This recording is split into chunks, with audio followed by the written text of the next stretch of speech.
Khalsa college governing council television ਵੇਖ ਰਹੇ ਸਾਰੇ ਹੀ ਦਰਸ਼ਕਾਂ ਨੂੰ ਪਿਆਰ ਭਰੀ ਸਤਿ ਸ਼੍ਰੀ ਅਕਾਲ ਬੁਲਾਉਂਦੇ ਸਤਿ ਸ਼੍ਰੀ ਅਕਾਲ। ਅੱਜ ਅਸੀਂ ਬੈਠੇ ਹਾਂ ਖਾਲਸਾ ਕਾਲਜ ਫਾਰ ਵਿਮਨ ਦੇ ਵਿਹੜੇ ਦੇ ਵਿੱਚ।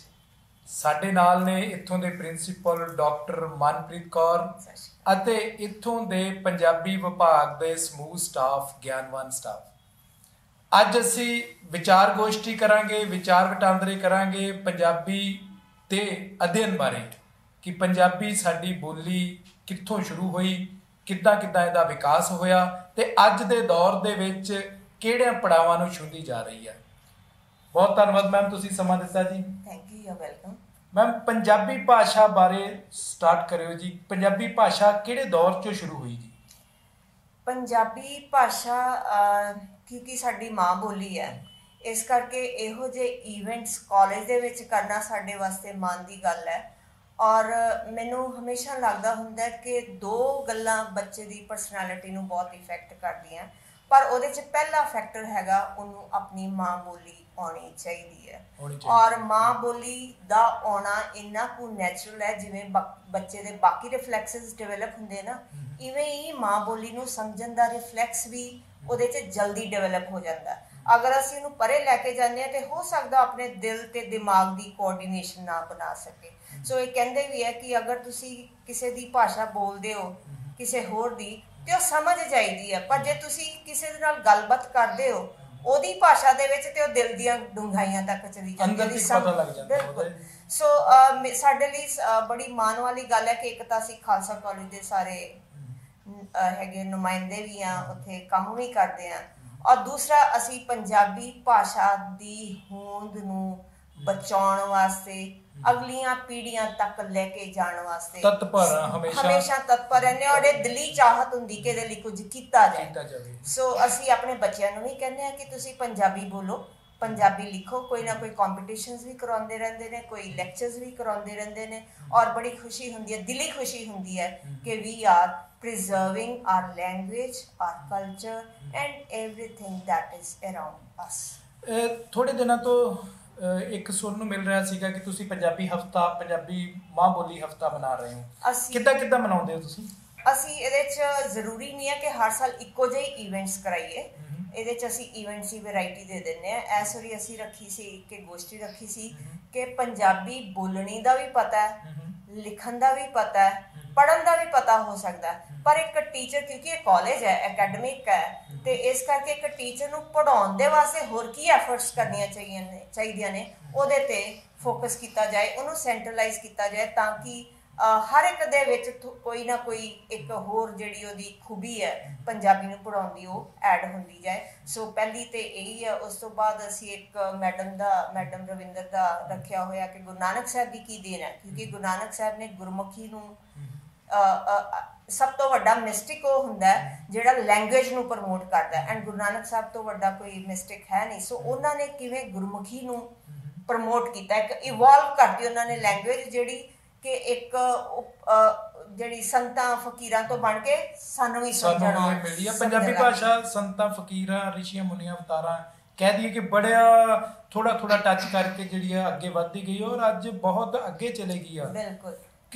ਕੁਝ ਦੇਸ਼ਾਂ ਦੀ ਤਾਂ ਮੇਰੇ ਖਿਆਲ ਇਹ ਭਾਸ਼ਾ ਜਿਹੜੀ ਆ ਤੀਸਰੀ ਭਾਸ਼ਾ ਵੀ ਬਣਾ ਦਿੱਤੀ ਗਈ ਹੈ। ਬਿਲਕੁਲ, ਕਿਉਂਕਿ ਪੰਜਾਬੀ ਡਾਇਸਪੋਰਾ ਬਹੁਤ ਹੈ ਤੇ ਉਹ ਕੁਝ ਵੀ ਭੁੱਲ ਜੂਗਾ। ਔਰ ਮੈਨੂੰ ਲੱਗਦਾ ਕਿ ਜਦੋਂ ਤੁਸੀਂ ਆਪਣੇ ਮੁਲਕ ਤੋਂ, ਆਪਣੀ ਮਿੱਟੀ ਤੋਂ ਦੂਰ ਜਾਂਦੇ ਹੋ, ਤੁਸੀਂ ਆਪਣੀ ਹੋਂਦ ਦੇ ਲਈ ਜ਼ਿਆਦਾ ਉਹਨਾਂ ਦੇ ਲਈ ਅਹਿਸਾਸ ਕਰਦੇ ਹੋ। ਸੋ ਬਾਹਰ ਜਾ ਕੇ ਪੰਜਾਬੀ ਡਾਇਸਪੋਰਾ ਨੂੰ ਪਤਾ ਲੱਗਦਾ ਕਿ ਨਹੀਂ, ਇਹ ਮੇਰੀ ਮਾਂ ਬੋਲੀ ਹੈ, ਮੇਰੇ ਲਈ ਇੰਪੋਰਟੈਂਟ ਹੈ। ਸੋ ਉਹ ਬਾਹਰ ਜਾ ਕੇ ਉਹਨਾਂ ਨੇ ਹੌਲੀ ਇਹਨੂੰ ਥਰਡ ਭਾਸ਼ਾ ਕਿਤੇ ਨਾ ਕਿਤੇ ਮੈਮ ਤੁਹਾਨੂੰ ਲੱਗਦਾ ਨਹੀਂ ਆ ਕਿ ਪੰਜਾਬੀ ਸਾਡੀ ਮਾਂ ਬੋਲੀ ਆ, ਪਰ ਫਿਰ ਵੀ ਅਸੀਂ ਇਹਨੂੰ ਅਣਗੌਲਿਆ ਕਰਦੇ ਜਾ ਰਹੇ ਹਾਂ? ਕੁਝ ਹੱਦ ਤੱਕ ਕਹਿ ਵੀ ਸਕਦੇ ਹਾਂ, ਕਿਉਂਕਿ ਇਹਦੇ ਵਿੱਚ ਰੋਲ ਜਿਹੜਾ ਹੈ ਉਹ ਸਾਰਿਆਂ ਦਾ ਸਾਂਝਾ ਹੈ।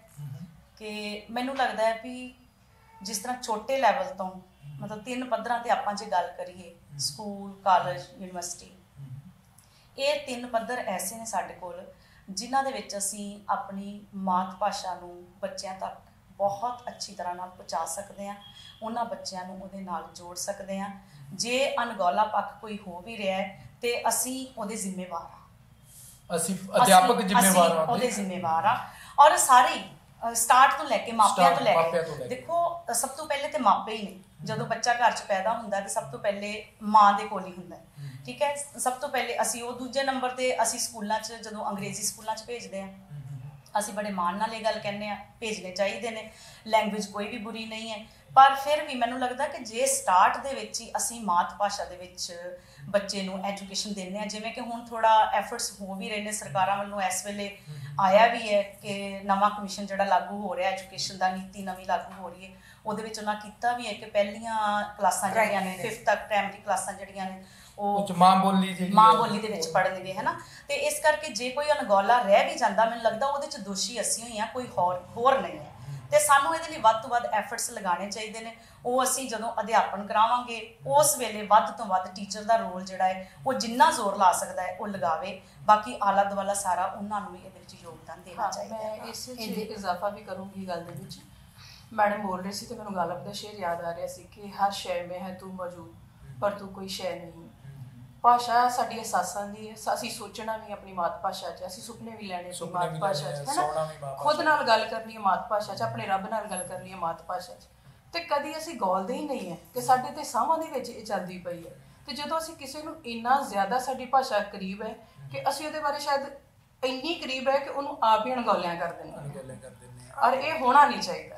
ਸਭ ਤੋਂ ਪਹਿਲੇ ਗੱਲ ਇਹ ਹੈ ਕਿ ਅਗਰ ਜਿਵੇਂ ਮੈਡਮ ਨੇ ਕਿਹਾ ਕਿ ਮਾਂ-ਬਾਪ ਤੋਂ ਅਗਰ ਤੁਸੀਂ ਆਲੇ ਦੁਆਲੇ ਤੋਂ ਉਹਦੀ ਹੋਂਦ ਨੂੰ, ਜੜ ਨੂੰ ਪੱਕਾ ਕਰ ਦੋਗੇ ਨਾ, ਤੇ ਫਿਰ ਕੋਈ ਦੁਨੀਆ ਦੀ ਤਾਕਤ ਉਹਨੂੰ ਅਣਗੌਲਿਆ ਕਰ ਨਹੀਂ ਸਕਦੀ। ਉਹ ਫਿਰ ਜਿੰਨੀਆਂ ਮਰਜ਼ੀ ਲੈਂਗੁਏਜਿਸ ਸਿੱਖ ਲੈ, ਜੜ ਮਜ਼ਬੂਤ ਕਰਨੀ ਹੈ ਉਹ ਭਾਸ਼ਾ ਹੀ ਕਰ ਸਕਦੀ ਮਾਂ। ਜਿਹੜੀ ਭਾਸ਼ਾ ਹੈ ਉਹ ਕੇਵਲ ਸ਼ਬਦਾਂ ਦਾ ਜੋੜ ਨਹੀਂ ਹੈ। ਭਾਸ਼ਾ ਸਾਡੇ ਕੋਲ ਇੱਕ ਸਾਧਨ ਹੈ ਜਿਹਦੇ ਰਾਹੀਂ ਮਨੁੱਖ ਆਪਣੀਆਂ ਰੁਚੀਆਂ ਕੁਰੁਚੀਆਂ, ਹੈ ਨਾ, ਸਾਡੇ ਰੀਤੀ ਰਿਵਾਜ, ਸਾਡੇ ਸੰਸਕਾਰ, ਇਹ ਸਾਰਾ ਕੁਝ ਅਸੀਂ ਤੇ ਜਿਉਣੇ ਹੀ ਭਾਸ਼ਾ 'ਚ, ਠੀਕ ਹੈ। ਮਤਲਬ ਸਮਾਜ ਜਿਹੜਾ ਹੈ, ਸਮਾਜ ਮਤਲਬ ਹੈ ਤੇ ਭਾਸ਼ਾ ਹੈ, ਮਤਲਬ ਬੰਦਾ ਹੈ ਤੇ ਭਾਸ਼ਾ ਹੈ। ਮਨੁੱਖ ਦੇ ਨਾਲ ਮਨੁੱਖ ਦਾ ਮੇਲ ਜਿਹੜਾ ਨਾ ਇਹ ਭਾਸ਼ਾ ਪੈਦਾ ਕਰਦਾ, ਠੀਕ ਹੈ। ਇਸ ਕਰਕੇ ਮਤਲਬ ਜਿਹੜੀ ਮਾਤ ਭਾਸ਼ਾ ਦੀ ਸਭ ਤੋਂ ਵੱਡੀ ਦੇਣ ਇਹ ਹੈ ਕਿ ਜਿਹੜੇ ਲੋਕ ਜੋ ਆਪਣੀਆਂ ਗੱਲਾਂ ਨੂੰ ਜਾਂ ਆਪਣੇ ਅੰਦਰ ਨੂੰ ਜਿੰਨਾ ਬੈਟਰ ਉਹ ਆਪਣੀ ਮਾਤ ਭਾਸ਼ਾ 'ਚ ਕਹਿ ਸਕਦੇ ਨੇ, ਉਹਨਾਂ ਉਹ ਕਿਸੇ 'ਚ ਨਹੀਂ ਕਹਿ ਸਕਦੇ। ਔਰ ਕਿਹਾ ਜਾਂਦਾ ਹੈ ਕਿ ਜਿੰਨੀ ਕ੍ਰੀਏਟੀਵਿਟੀ ਆਪਣੀ ਭਾਸ਼ਾ 'ਚੋਂ ਨਿਕਲ ਕੇ ਆਉਂਦੀ ਆ ਉਹ ਦੂਸਰੀ ਭਾਸ਼ਾ ਦੇ ਵਿੱਚੋਂ ਨਹੀਂ ਹੋ ਸਕਦੀ। ਤੁਹਾਡਾ ਵਿਭਾਗ ਬੱਚਿਆਂ ਨੂੰ ਕਿੱਦਾਂ ਤਾਲੀਮ ਦਿੰਦਾ ਕਿ ਮਾਤ ਭਾਸ਼ਾ ਦੇ ਅੰਦਰਲੇ ਪੱਖ ਤੱਕ ਜੁੜਨ ਤੱਕ? ਜਦੋਂ ਸਟਾਰਟਿੰਗ ਹੁੰਦੀ ਆ, ਜਦੋਂ ਬੱਚੇ ਨੂੰ, ਜਿਵੇਂ ਮੈਂ ਪਹਿਲਾਂ ਹੀ ਦੱਸਿਆ ਕਿ ਘਰ ਤੋਂ ਹੀ ਸਿੱਖ ਰਿਹਾ ਸਾਰਾ ਕੁਝ, ਜਾਂ ਆਪਣੇ ਮਾਤਾ ਪਿਤਾ ਕੋਲ ਜਾਂ ਕਿਵੇਂ, ਫਿਰ ਬੱਚਾ ਪੈ ਜਾਂਦਾ, ਅੱਗੋਂ ਆ ਜਾਂਦਾ ਜੇ ਸਕੂਲ ਦੇ ਵਿੱਚ ਜਿਹੜਾ ਅਧਿਆਪਕ ਹੈ, ਸਟਾਰਟਿੰਗ ਜਿਹੜੀ ਜੜ ਫੜਨੀ ਹੈ ਨਾ ਜੀ, ਉੱਥੇ ਸਕੂਲਾਂ ਤੋਂ ਅਧਿਆਪਕ ਨੂੰ ਉਦੋਂ ਹੀ ਫੜ ਲੈਣੀ ਚਾਹੀਦੀ ਆ।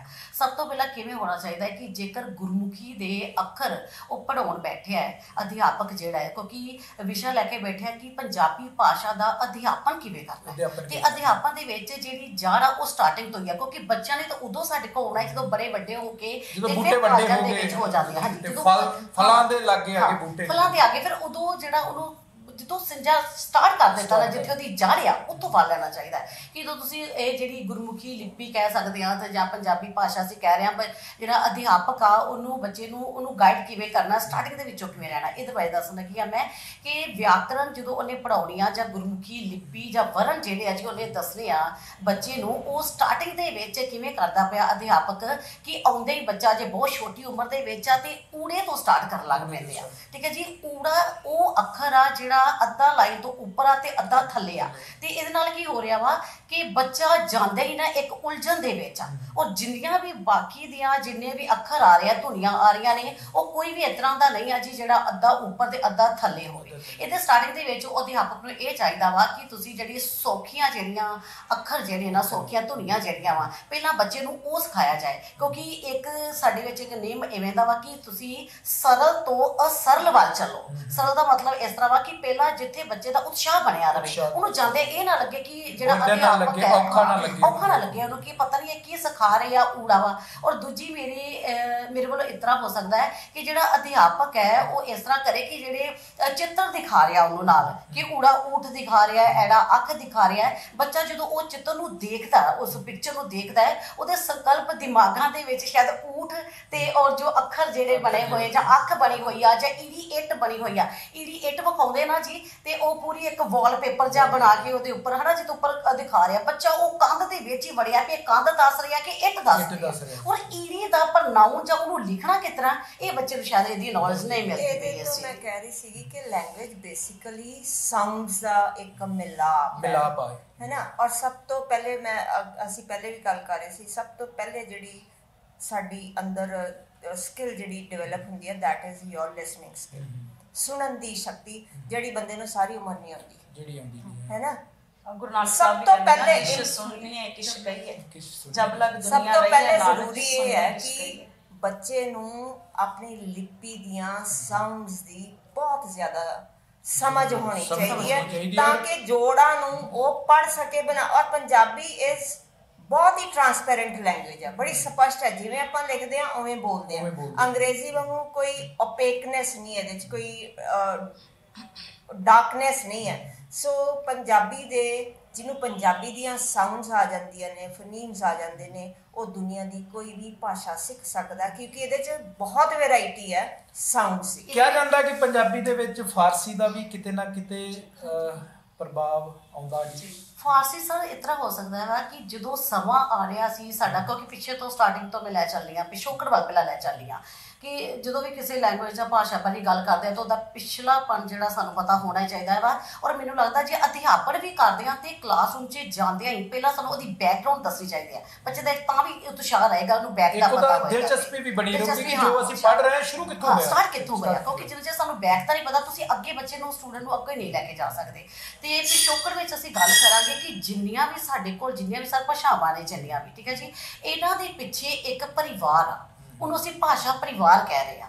ਤੇ ਭਾਸ਼ਾ ਪਰਿਵਾਰ ਦੇ ਵਿੱਚੋਂ ਜਿਹੜਾ ਭਾਰਤੀ ਆਰੀਆ ਭਾਸ਼ਾ ਪਰਿਵਾਰ ਹੈ ਜੀ, ਉਹਦੇ ਵਿੱਚੋਂ ਹੀ ਅੱਗੋਂ ਜਿਹੜੀਆਂ ਇਹ ਭਾਸ਼ਾਵਾਂ ਨਿਕਲਦੀਆਂ ਪਈਆਂ ਵਾ।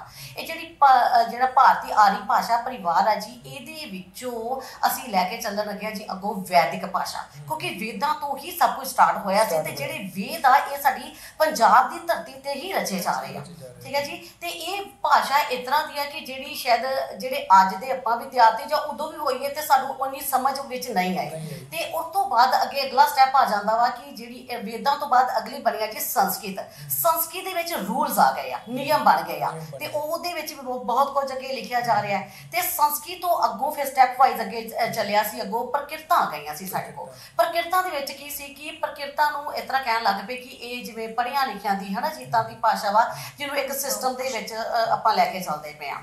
ਪ੍ਰਕਿਰਤਾਂ ਤੋਂ ਅੱਗੇ ਜਿਹੜਾ ਜੀ ਚੱਲਦਾ ਪਿਆ ਸੀ ਅੱਗੋਂ ਅਪਭ੍ਰੰਸ਼ ਭਾਸ਼ਾ ਨਿਕਲ ਆਈ ਆ।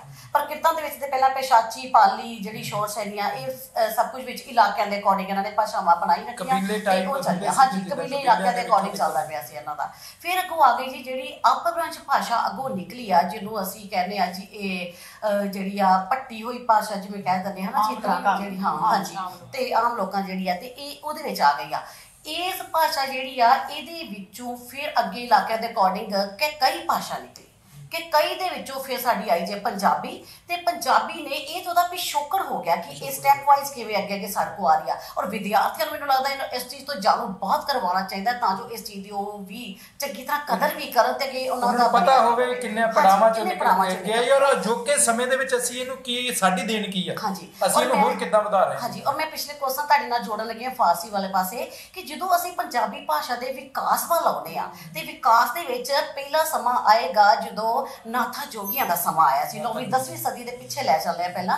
ਉਸ ਸਮੇਂ ਦੇ ਵਿੱਚ ਜਦੋਂ ਨਾਥ ਜੋਗੀ ਹੈ ਇਹ ਕੀ ਸਾਨੂੰ ਲੈ ਕੇ ਦਿੰਦੇ ਪਏ ਆ, ਉਸ ਸਮੇਂ ਦੇ ਵਿੱਚ ਜਾਂ ਬਾਬਾ ਫਰੀਦ ਦੀ ਗੱਲ ਕਰੀਏ ਹਨਾ ਜੀ, 12ਵੀਂ ਸਦੀ ਦੇ ਵਿੱਚ ਚਲੇ ਜਾਂਦੇ ਆ, ਜਿਹੜੀ ਹੈ ਮੁਲਤਾਨੀ ਜਾਂ ਹਨਾ ਜੀ, ਇਸ ਚੀਜ਼ ਦਾ ਪੂਰਾ ਅਸਰ ਆ ਰਿਹਾ। ਔਰ ਇਹ ਸ਼ਬਦ ਸਾਰੇ ਆਲੇ ਦੁਆਲੇ ਬਾਬਾ ਫਰੀਦ ਵੀ ਇਹੀ ਸ਼ਬਦ ਲੈ ਰਹੇ ਆ, ਸਾਡੇ ਕਲਚਰ ਚੋਂ ਲੈ ਰਿਹਾ, ਵਾਧਾ ਹੋ ਰਿਹਾ ਸਾਡੇ ਪੰਜਾਬੀ ਦੇ ਵਿੱਚ।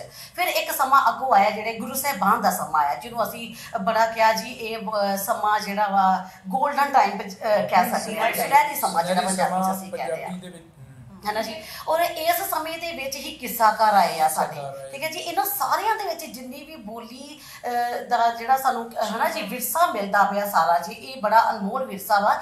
ਗੁਰੂਆਂ ਤੋਂ ਬਾਅਦ ਗੁਰੂਆਂ ਦੇ ਵਿੱਚ ਜਿੰਨੀ ਵੀ ਇਹ ਭਾਸ਼ਾ ਜਿਹੜੀ ਆ, ਇਹਦੇ ਵਿੱਚ ਅਜੇ ਜੇ ਕਹੀਏ ਕਿ ਜੇ ਪੰਜਾਬੀ ਨੂੰ ਅੱਗੇ ਲੈ ਕੇ ਆਏ, ਅਜੇ ਇਹ ਵਾਲਾ ਸਟੈਪ ਅਜੇ ਨਹੀਂ ਸੀ, ਮਿਕਸਅਪ ਹੋ ਰਿਹਾ ਸੀ। ਫਿਰ ਅੱਗੋਂ ਇੱਕ ਸਮਾਂ ਆਇਆ ਵਾ ਜਿਹਦੇ ਵਿੱਚ ਆ ਰਿਹਾ ਜੇ ਜਿਹੜਾ ਮਹਾਰਾਜਾ ਰਣਜੀਤ ਸਿੰਘ ਜੀ ਦਾ ਕਾਲ ਜਿਹੜਾ ਅੱਗੋਂ ਸਮਾਂ ਆ ਰਿਹਾ। ਹਾਂਜੀ ਹਾਂਜੀ, ਉਸ ਸਮੇਂ ਦੇ ਵਿੱਚ ਆ ਕੇ ਜਿਹੜੀ ਫਾਰਸੀ ਹੈ ਨਾ ਜੀ, ਉਹ ਸਮੇਂ ਦੇ ਭਾਵੇਂ ਕਿ ਸਮਾਂ ਸਾਡਾ ਆਪਣਾ ਹੀ ਹੈ, ਮਹਾਰਾਜਾ ਰਣਜੀਤ ਸਿੰਘ ਦਾ ਪੰਜਾਬ ਹੋਵੇ ਤੇ ਹੈ ਨਾ ਜੀ ਮਹਾਰਾਜਾ ਰਣਜੀਤ ਸਿੰਘ ਹੋਣ, ਫਿਰ ਵੀ ਪੰਜਾਬੀ ਨੂੰ ਰਾਜ ਭਾਸ਼ਾ ਵਾਲਾ ਦਰਜਾ ਕੋਈ ਨਹੀਂ ਆ, ਫਾਰਸੀ ਨੂੰ ਹੀ ਅੱਗੇ ਰੱਖਿਆ ਗਿਆ ਭਾਸ਼ਾ ਬਣਾਇਆ ਹੋਇਆ ਹੈ, ਠੀਕ ਹੈ ਜੀ। ਉਸ ਦਾ ਵੀ ਅਸਰ, ਪਰ ਇਹ ਨਹੀਂ ਕਿ ਫਾਰਸੀ ਵਾਲੇ ਜਿਹੜੇ ਸ਼ਬਦ ਆ ਇਹਦਾ ਵੀ, ਕਿਉਂਕਿ ਪੰਜਾਬੀ ਮੈਂ ਇਸ ਤਰ੍ਹਾਂ ਕਹਿ ਸਕਦੀ ਕਿ ਜਿੰਨੀ ਵੀ ਪੰਜਾਬੀ ਭਾਸ਼ਾ ਭਾਈ ਜਿਹੜੇ ਮਰਜ਼ੀ ਪੜਾ, ਜਿਹੜੇ ਮਰਜ਼ੀ ਵਿਕਾਸ ਕਰ, ਉਹ ਕੁਝ ਨਾ ਕੁਝ ਆਪਣੇ ਕੋ ਅਪਣਾ ਰਹੀ ਆ। ਉਹਨੇ ਫਾਰਸੀ ਹੀ ਹੈ ਪੰਜਾਬੀ ਭਾਸ਼ਾ ਦੀ ਇੱਕ ਲਚਕਤਾ, ਉਹਦੀ ਖਾਸ ਵਿਸ਼ੇਸ਼ਤਾ ਹੈ ਕਿ ਉਹ ਕਿਸੇ ਵੀ ਭਾਸ਼ਾ ਨੂੰ ਆਪਣੇ ਚ ਸਮੋ ਲੈਂਦੀ ਹੈ। ਕਿਉਂਕਿ ਇੱਥੇ ਸ਼ੁਰੂ ਤੋਂ ਹਮਲਾਵਰ ਜਿਸ ਤਰ੍ਹਾਂ ਆਉਂਦੇ ਰਹੇ ਨਾ, ਉਹਨਾਂ ਨਾਲ ਕਈ ਸੂਫੀ ਸੇਂਟ ਹੋਰ ਵੀ ਕਈ ਜਿਹੜੇ ਇੱਥੇ ਦਾ এনवायरमेंट ਵੇਖ ਕੇ ਇੱਥੇ ਰਹਿਣਾ ਚਾਹੁੰਦੇ ਸੀ, ਇੱਥੇ ਰਹਿਣ ਵਾਸਤੇ ਆਏ।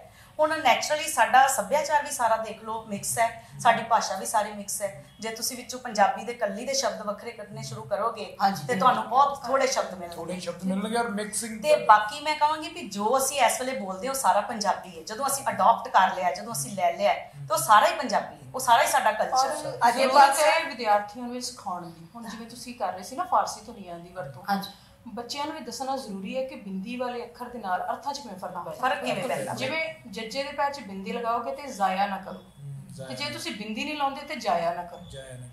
ਤਾਂ ਤੁਹਾਡੇ ਅਰਥ 'ਚ ਵਾਕ ਦੇ ਅਰਥ ਵਿੱਚ ਫਰਕ ਪੈ ਗਿਆ। ਇਹ ਜਿਹੜਾ ਆਪਾਂ ਆਉਣ ਵਾਲੇ ਜਿਹੜੇ ਜਾਂ ਹੁਣ ਵੀ ਬੱਚੇ ਤਾਲੀਮ ਲੈ ਰਹੇ ਆ ਔਰ ਕਲਾਸਿਸ ਦੇ ਵਿੱਚ ਬੈਠਿਆ, ਇੱਕ ਬਰੀਕੀ ਦੇ ਵਿੱਚ, ਇੱਕ ਡੰਗਿਆਈ ਦੇ ਵਿੱਚ ਜਾਣਾ ਬਹੁਤ ਜ਼ਿਆਦਾ ਜ਼ਰੂਰੀ ਹੈ। ਹਾਂ, ਅਧਿਆਪਨ ਦੇ ਵਿੱਚ ਇਹ ਪਹਿਲਾ ਸਟੈਪ ਇਹੀ ਹੀ ਹੋਣਾ ਚਾਹੀਦਾ। ਫਿਰ ਉਚਾਰਨ ਦੀ ਬਹੁਤ ਵੱਡੀ ਪ੍ਰੋਬਲਮ ਹੈ ਕਿ ਜਿਹੜੀਆਂ ਧੁਨੀਆਂ ਅਸੀਂ ਫਾਰਸੀ ਤੋਂ ਲਈਆਂ ਨੇ ਨਾ, ਉਹ ਸਾਡੇ ਬਹੁਤ ਲੋਕ ਅੱਜ ਉਚਾਰ ਹੀ ਨਹੀਂ ਸਕਦੇ। ਔਰ ਉਹਨਾਂ ਨੇ ਇਹ ਫਾਰਸੀ ਦੇ ਅੱਖਰ ਇਸ ਕਰਕੇ ਵਿੱਚ ਸ਼ਾਮਿਲ ਕੀਤੇ ਕਿ ਜਿਵੇਂ ਗੁਰੂ ਗੋਬਿੰਦ ਸਿੰਘ ਜੀ ਨੇ ਜ਼ਫਰਨਾਮਾ ਲਿਖਿਆ ਸੀ, ਉਹ ਫਾਰਸੀ ਵਿੱਚ ਲਿਖਿਆ ਗਿਆ। ਔਰ ਉਹਨਾਂ ਨੇ ਕੋਸ਼ਿਸ਼ ਕੀਤੀ ਕਿ ਜੇਕਰ ਅਸੀਂ ਇਹਨੂੰ ਆਪਣੀ ਭਾਸ਼ਾ 'ਚ ਅਨੁਵਾਦ ਕਰਨਾ ਆ, ਜਿਹੜੇ ਫਾਰਸੀ ਦੇ ਸ਼ਬਦ ਆ ਕਿਉਂ ਨਹੀਂ ਉਹਨਾਂ ਨੂੰ ਉਵੇਂ ਹੀ ਲਿਖਿਆ ਜਾਵੇ। ਇਸ ਕਰਕੇ ਉਹਨਾਂ ਨੇ ਇਹ ਜਿਹੜੀਆਂ ਵੱਖਰੀਆਂ ਵੱਖਰੀਆਂ ਧੁਨੀਆਂ ਨੇ, ਉਹਨਾਂ ਦੇ ਪੈਰ ਹੇਠ ਬਿੰਦੀ ਪਾ ਕੇ ਉਹਨੂੰ ਇੱਕ ਵੱਖਰੀ ਇੱਕ ਵਿਲੱਖਣਤਾ ਜਿਹੜੀ ਬਖਸ਼ਣ ਦੀ ਕੋਸ਼ਿਸ਼ ਕੀਤੀ। ਅਮੀਰੀ ਵੱਧਦੀ ਹੈ ਨਾ, ਇਹ ਸਿਰਫ ਪੰਜਾਬੀ ਭਾਸ਼ਾ ਕੋਲ ਹੈ। ਆ ਜਿਹੜੀ ਆਪਾਂ ਗੱਲਾਂ ਕਰ ਰਹੇ, ਮਜ਼ਾ ਆ ਰਿਹਾ ਸੁਣ ਕੇ। ਅਸੀਂ ਬੜੇ ਮਿਊਜ਼ੀਅਮਸ ਬਣਾਉਂਦੇ, ਮੈਂ ਉਸ ਦਿਨ ਵੀ ਕਹਿ ਰਹੀ ਸੀਗੀ ਵਾਰ ਮੈਮੋਰੀਅਲ ਹੈ, ਤੇ ਆਪਾਂ ਕੋਈ ਭਾਸ਼ਾ ਦਾ ਕੋਈ ਨਹੀਂ ਮਿਊਜ਼ੀਅਮ ਬਣਾ ਸਕਦੇ ਕਿ ਜਿਵੇਂ ਕਿਰਨ ਨੇ ਪੂਰਾ ਸਟੈਪ ਵਾਈਜ਼ ਐਵੋਲੂਸ਼ਨ ਉਹਦਾ ਕਿਵੇਂ ਵਿਕਾਸ ਹੋਇਆ। ਇੱਕ ਇਹੋ ਜਿਹਾ ਵੀ ਭਾਵੇਂ ਖਾਲਸਾ ਕਾਲਜ ਨੂੰ ਹੀ ਅਸੀਂ ਕਵਾਂਗੇ। ਹਾਂਜੀ ਜ਼ਰੂਰ, ਇਹ ਗਿਆਨਵਾਨ ਜਿਹੜਾ ਗਿਆਨ ਆ ਨਾ, ਤੁਹਾਡੇ ਵਰਗੀਆਂ ਸ਼ਖਸੀਅਤਾਂ ਹੀ ਅੱਗੇ ਆਉਣਗੀਆਂ ਤਾਂ ਫੇਰ ਹੀ ਇਦਾਂ ਦੇ ਕੰਮ ਹੋਣਗੇ। ਬਣਨਾ ਚਾਹੀਦਾ ਜਿਹਦੇ ਚ ਇਹਦਾ ਐਵੋਲੂਸ਼ਨ ਬੱਚਾ ਹੋਣਾ ਚਾਹੀਦਾ ਕਿ ਬੱਚਾ ਇੱਕ ਵਾਓ ਐਲੀਮੈਂਟਸ ਇਸ ਦਾ ਵੀ ਆਵੇ, ਭਾਸ਼ਾ ਦੇ ਪ੍ਰਤੀ ਵੀ ਆਵੇ। ਉਹਦੀਆਂ ਆਪਾਂ ਲਿਪੀਆਂ ਦੇ ਨਾਲ, ਉਹ ਕੰਪਿਊਟਰ ਦੇ ਨਾਲ ਲਿੰਕ ਕਰਕੇ ਕਿੱਦਾਂ ਤਾਲੀਮ ਦਿੱਤੀ ਜਾ ਸਕਦੀ ਹੈ ਕਿ ਬੱਚੇ ਵੱਧ ਤੋਂ ਵੱਧ ਇਹਦੀ ਵਰਤੋਂ ਕਰ ਸਕਣ। ਹਾਂਜੀ, ਨਹੀਂ, ਇਹ ਸਾਡੀ ਭਾਸ਼ਾ ਦੇ ਵਿੱਚ ਇਹ ਹੋ ਰਿਹਾ ਹੈ, ਵਿਕਾਸ ਮਾਡਲ ਅਪਣਾਇਆ ਜਾ ਰਿਹਾ ਹੈ, ਭਾਸ਼ਾ ਦਾ ਕੰਪਿਊਟਰੀਕਰਨ ਹੋ ਰਿਹਾ ਹੈ, ਇਹਨੂੰ ਸਮੇਂ ਦੇ ਹਾਣ ਦਾ ਵੀ ਬਣਾਇਆ ਜਾ ਰਿਹਾ ਹੈ ਨਾ। ਸੋ ਅੱਜ ਤੁਸੀਂ ਦੇਖੋਗੇ ਸੋਸ਼ਲ ਮੀਡੀਆ ਦਾ ਦੌਰ ਹੈ, ਆਨਲਾਈਨ ਕੋਰਸ ਪੰਜਾਬੀ ਦੇ ਉੱਤੇ ਚੱਲ ਰਹੇ ਨੇ। 1984 ਦੇ ਵਿੱਚ ਜਦੋਂ ਮੈਂ ਪੜ੍ਹ ਰਹੀ ਸੀ ਤੇ ਕੁਲਵੀਰ ਸਿੰਘ ਥਿੰਦ ਹੋਣਾ ਨੇ ਪਹਿਲਾ ਫੌਂਟ ਤਿਆਰ ਕੀਤਾ।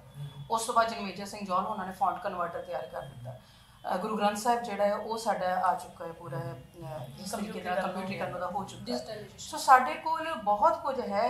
ਇਹ ਗੱਲ ਨਹੀਂ ਕਿ ਸਾਡੀ ਭਾਸ਼ਾ ਪਛੜੀ ਹੈ ਜਾਂ ਅਸੀਂ ਕੁਝ ਵਿਕਾਸ ਦੀ ਰਾਹ ਤੇ ਨਹੀਂ ਚੱਲ ਰਹੇ, ਇਹ ਨਹੀਂ ਹੈ। ਹਾਂ, ਜ਼ਰੂਰਤ ਹੈ ਥੋੜੇ ਹੋਰ ਹਮਲੇ ਦੀ ਕਿ ਅਸੀਂ ਇਹ ਹਮਲਾ ਮਾਰੀਏ ਤਾਂ ਕਿ ਸਾਡੀ ਭਾਸ਼ਾ ਸਮੇਂ ਦੇ ਹਾਣ ਦੀ ਹੋ ਸਕੇ, ਰੁਜ਼ਗਾਰ ਇਹਦੇ ਵਿੱਚ ਜਿਹੜੇ ਨੇ ਉਹ ਮੁਹੱਈਆ ਕਰਵਾਏ ਜਾ ਸਕਣ, ਕਨੈਕਟੀਵਿਟੀ ਵਧੇ। ਹਾਂਜੀ ਬਿਲਕੁਲ। ਸੋਸ਼ਲੀ ਖੇਤਰ ਵਿੱਚ ਜਿਹੜੇ ਪੰਜਾਬੀ ਯੂਨੀਵਰਸਿਟੀ ਪਟਿਆਲਾ ਵੱਲੋਂ ਬਹੁਤ ਅੱਛੇ ਯਤਨ ਹੋ ਰਹੇ ਆ, ਉੱਥੋਂ ਦੇ ਇੱਕ ਸੀਪੀ ਕੰਬੋਜ ਨੇ, ਉਹ ਬੜਾ ਅੱਛਾ ਕੰਮ ਕਰ ਰਹੇ ਨੇ ਪੰਜਾਬੀ ਭਾਸ਼ਾ ਦੇ। ਬਹੁਤ ਸਾਰੀਆਂ ਉਹਨਾਂ ਨੇ ਕਿਤਾਬਾਂ ਇਸ ਸੰਬੰਧੀ ਜਿਹੜੀਆਂ ਨੇ ਪ੍ਰਕਾਸ਼ਿਤ ਹੋਈਆਂ ਨੇ ਉਹਨਾਂ ਦੀਆਂ, ਜਿਹਦੇ ਵਿੱਚ ਦੱਸ ਰਹੇ ਨੇ ਕਿ ਪੰਜਾਬੀ ਭਾਸ਼ਾ ਜਿਹੜੀ ਹੈ ਉਹਦਾ ਕੰਪਿਊਟਰੀਕਰਨ ਕਿਵੇਂ ਹੈ, ਉਹਦੇ 'ਚ ਟਾਈਪਿੰਗ ਕਿਵੇਂ ਹੋ ਸਕਦੀ ਹੈ। ਤਾਂ ਜ਼ਰੂਰਤ ਇਹ ਹੁਣ ਸਾਡੇ ਕੋਲ 1-2 ਸਾਲ ਤੋਂ MA ਦੇ ਵਿੱਚ ਵੀ ਇੱਕ ਨਵਾਂ ਸਬਜੈਕਟ ਉਹਨਾਂ ਨੇ ਐਡ ਕਰ ਦਿੱਤਾ ਹੈ ਪੰਜਾਬੀ ਭਾਸ਼ਾ ਤੇ ਕੰਪਿਊਟਰ ਦੇ ਨਾਲ ਰਿਲੇਟਡ। ਔਰ ਇਹ ਜਿਹੜੇ ਹੁਣ ਸਾਡੀ ਆਉਣ ਵਾਲੀ ਪੀੜ੍ਹੀ ਉਹ ਜ਼ਰੂਰ ਹੀ ਪੰਜਾਬੀ ਭਾਸ਼ਾ ਤੇ ਕੰਪਿਊਟਰ ਦੀ ਜਿਹੜੀ ਆਪਸੀ ਸਾਂਝ ਉਹਦਾ ਗਹਿਰਾ ਅਧਿਐਨ ਕਰਨ, ਗਲੋਬਲ ਵਿਲੇਜ ਦਾ ਪਾਰਟ ਬਣੇ। ਜੇ ਆਪਾਂ ਗੱਲ ਕਰੀਏ ਰੁਜ਼ਗਾਰ ਦੀ, ਹਾਂਜੀ, ਇਹਦੇ 'ਚ ਜਦੋਂ ਬੱਚੇ ਦਾਖਲੇ ਲੈਂਦੇ ਨੇ ਭਾਸ਼ਾ ਦੇ ਨਾਲ ਗਦਗਦ ਹੋ ਕੇ ਜਦੋਂ ਸਮਾਜ 'ਚ ਜਾਂਦੇ ਨੇ ਤੇ ਕਿਤੇ ਨਾ ਕਿਤੇ ਰੁਜ਼ਗਾਰ ਦੀ ਵੀ ਲੋੜ ਹੁੰਦੀ ਹੈ। ਬਿਲਕੁਲ। ਤੁਸੀਂ ਕਿੱਦਾਂ ਬੱਚਿਆਂ ਨੂੰ ਵੇਟ ਕਰਦੇ ਹੋ ਕਿ ਭਾਸ਼ਾ ਦੇ ਨਾਲ ਸੰਬੰਧਿਤ ਤੁਸੀਂ ਇੱਕ ਸੇਵਾ ਵੀ ਕਰ ਸਕਦੇ ਹੋ ਤੇ ਤੁਹਾਡਾ ਕਿੱਤਾ ਵੀ ਬਣਾਇਆ ਜਾ ਸਕਦਾ ਰੁਜ਼ਗਾਰ ਦਾ? ਅਗਰ ਅਸੀਂ ਰੁਜ਼ਗਾਰ ਦੇ ਪੱਖੋਂ ਕਿਸੇ ਵੀ ਭਾਸ਼ਾ ਨੂੰ ਜਾਂ ਕਿਸੇ ਵੀ ਕੰਮ ਨੂੰ ਦੇਖਦੇ ਹਾਂ ਨਾ, ਜਾਂ ਕੋਈ ਵੀ ਕੈਰੀਅਰ ਚੂਜ਼ ਕਰਦੇ ਹਾਂ, ਸਭ ਤੋਂ ਇੰਪੋਰਟੈਂਟ ਗੱਲ ਹੁੰਦੀ ਕਿ ਉਹਦੇ 'ਚ ਨਵੀਨਤਾ ਕੀ ਹੈ।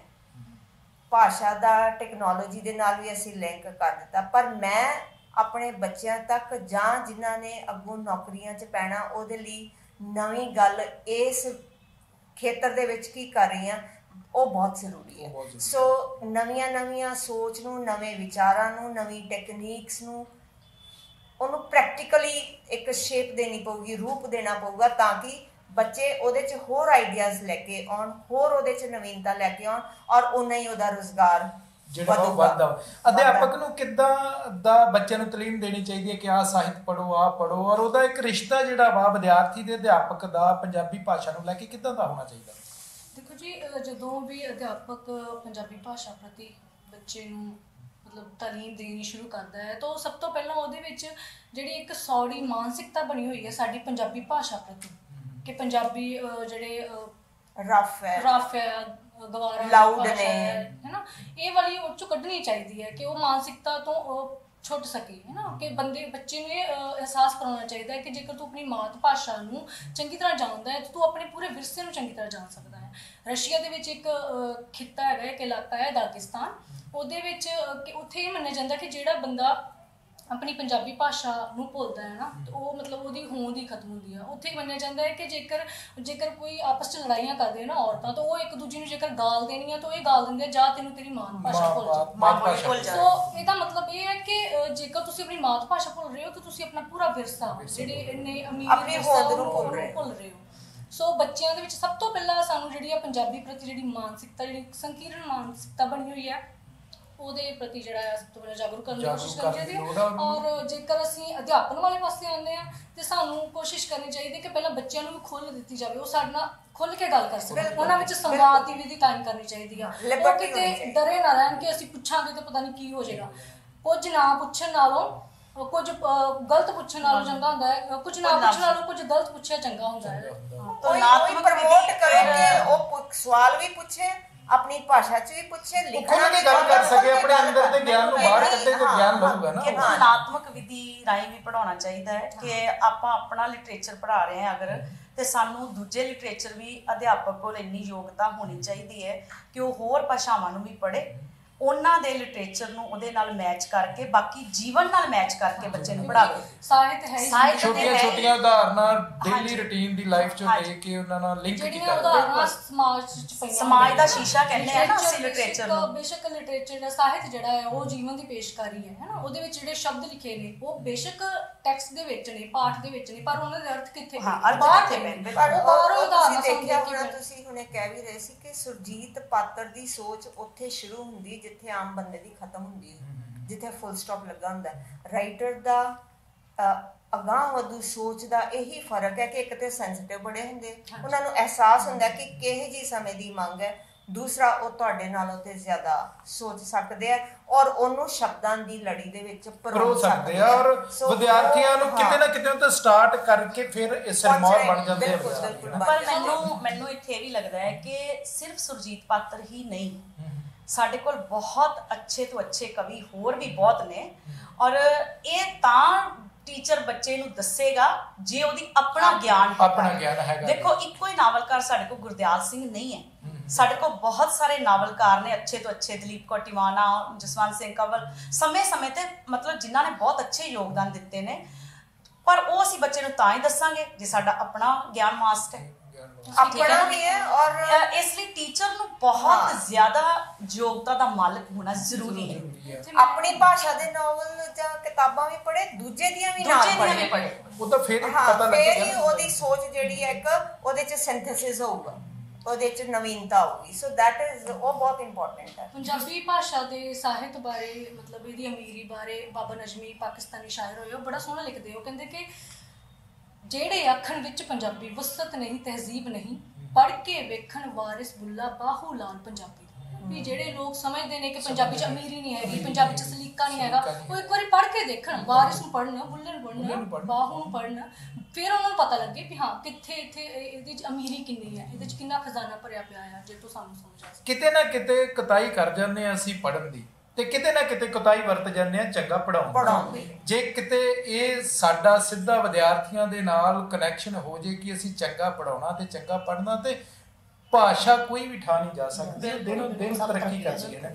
ਇਹ ਸੀ ਕਿ ਅੱਜ ਸਾਡੇ ਵਿਚਾਰ ਵਟਾਂਦਰੇ ਪੰਜਾਬੀ ਭਾਸ਼ਾ ਤੇ। ਆਉਣ ਵਾਲੇ ਸਮੇਂ ਦੇ ਵਿੱਚ ਅਸੀਂ ਇਦਾਂ ਦੇ ਵਿਸ਼ੇ ਲੈ ਕੇ ਫਿਰ ਤੁਹਾਡੇ ਰੂਬਰੂ ਹੋਵਾਂਗੇ। ਖਾਲਸਾ ਕਾਲਜ ਫਾਰ ਵਿਮਨ ਦੀ ਬਹੁਤ ਵੱਡੀ ਦੇਣ ਕਹਿ ਲਈਏ, ਬਹੁਤ ਵਧੀਆ ਉਪਰਾਲਾ ਕਹਿ ਲਈਏ ਕਿ ਜਿਹੜਾ ਇਹ ਪੰਜਾਬੀ ਭਾਸ਼ਾ ਦਾ ਹਫਤਾ ਮਨਾ ਰਹੇ ਨੇ। ਅਸੀਂ ਬਹੁਤ ਇਹਨਾਂ ਦੇ ਧੰਨਵਾਦੀ ਹਾਂ। ਤੁਸੀਂ ਵੀ ਵੱਧ ਤੋਂ ਵੱਧ Khalsa college governing council television ਨੂੰ ਸਬਸਕ੍ਰਾਈਬ ਕਰੋ ਤਾਂ ਜੋ ਇਹੋ ਜਿਹੇ ਵਿਚਾਰ ਵਟਾਂਦਰੇ ਤੁਹਾਡੇ ਤੱਕ ਪਹੁੰਚ ਸਕਣ। ਬਹੁਤ ਬਹੁਤ ਧੰਨਵਾਦ। Thank you.